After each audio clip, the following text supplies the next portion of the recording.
All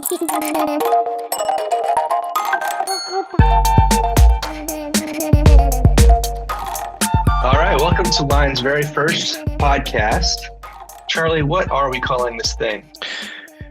Ken, I'm not, to be honest, sure. And I think I'm going to take the same strategy. I was telling my wife, we're going to have a strategy when we have our first child. We're not pregnant yet, but looking forward to that hopefully one day.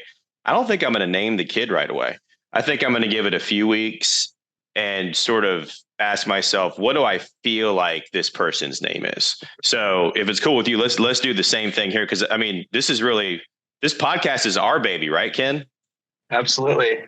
It's a very, very cute little baby.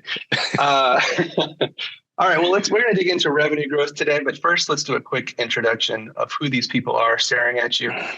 My name is Ken Pittman. I lead marketing here at Liine, and Charlie is a co-founder. I'll let you introduce yourself.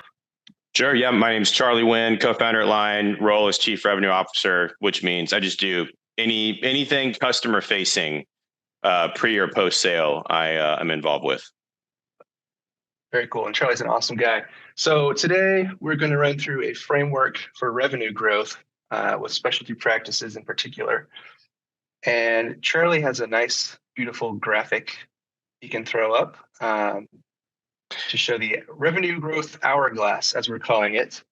And we will be diving through each of these points with some industry experts coming up. But for now, we're going to give kind of an overview. So Charlie, do you want to kind of let us know what we're talking about today? Yes, I would love to. I'll pull the visual up in a second. And for those that are just listening and not watching, we'll paint a picture with words here. So real quick on the problem that we're trying to solve with the first series of episodes. And as Ken mentioned, we'll have some experts come in and we'll dive into each of the areas of this framework. Basically what we've learned, we work with healthcare specialty practices and have a lot of conversations with them about, the business and things that they're focused on. And what I find is everybody wants to grow. Everybody wants to get more patients. They want to generate more revenue. And what happens is they'll get to the end of a month or a quarter, look at where they were with their revenue and revenue growth in that time period. And maybe sometimes it was a great quarter, right? But they look back and they're like, how did all that happen? Like, what am I going to focus on next to get to the next level? And most people tell us that's pretty daunting because especially if you're a provider or a practitioner and you manage the business, it's really hard to think about this. And even if you're not, there's just a lot going on that ultimately leads to whether or not revenue is growing.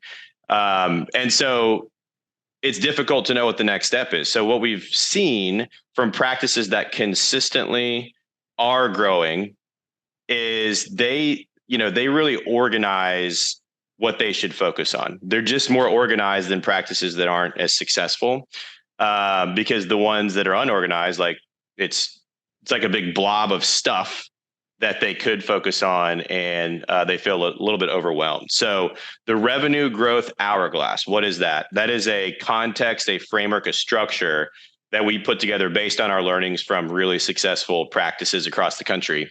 It helps you to be organized on thinking through 5 sort of levers that you could pull to get more revenue into the practice. And what's great about that is that enables you to focus on the right things at the right time, which takes less time than if you're not organized. And so that's what we're going to walk through here in just a second. How does that sound, Ken? That sounds exciting. Excellent. So if you're watching, you can see this. If you're just listening, I've got an hourglass shape slot on the slide here. And the top of it is a little bit shorter than the bottom. And there's 5 steps or elements inside of this hourglass. So think about it as I want to grow revenue in my practice. There's 5 things that I could do that will help me to grow. The first is you could get more leads. Marketing, that's what Ken does. All the strategies that you're doing, the investment you're making, the marketing partners or agency that you use, that's an entire topic, right? How do I get more leads into my practice, people reaching out to me? And so we'll dive into that one later in a future episode. The second one, this is our area of expertise, is schedule more consults or appointments. So when you're getting leads, then there's that bridge of lead to booked appointment or consult. What all is going on there? What are the things you can focus on there to improve that conversion rate and have more people come into your practice, and have an opportunity to get them to move forward? Third, now we're at the appointment consult level and we're scheduling more services or treatments. So converting more of those consults or appointments into a patient that actually generates revenue. The fourth one is more revenue per service. So in the sales world, we call this a larger package size. People are on average buying more from you. A good example would be in aesthetics. People may have a area of concern that they want to talk with you about.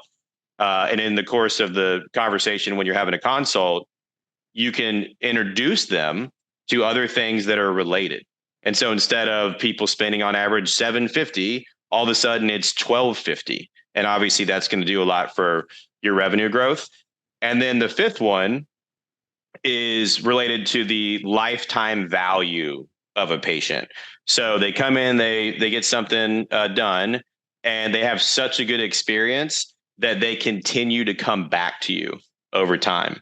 Also, word of mouth is a big piece here, right? If people are having a great experience in the practice, they're more likely to tell other people about that experience. And the reason that this is an hourglass and it sort of fans out on the bottom is if you do a good job with those patients, then it's not, they're not just worth one amount of revenue. They keep expanding over time. So those are the 5 things: get more leads, schedule more consults, schedule more services, higher conversion rate of consult to service. 4, more revenue per service. 5, schedule additional services over time and thus increase the lifetime value of a patient. That's it. Awesome. Ken? Yeah, it's so simple when you break it down, isn't it? Yeah, I'm excited to have some experts come in and lead us through some more, advice, tips, what's worked for them on all of this. Yeah, I think we're going to have a good group. I'm excited as well. We've just met so many, just with like the first one, right? Get more leads. We partner with a lot of marketing agencies, and there's some really smart and effective people out there on the marketing side. So we'll have them in here. We know a lot of practices really well.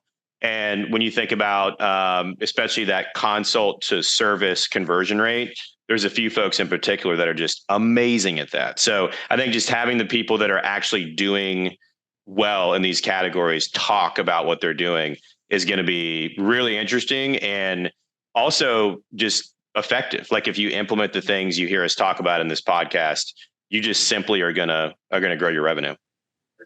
Absolutely. Awesome. Well, make sure you're following us so you can catch those new episodes.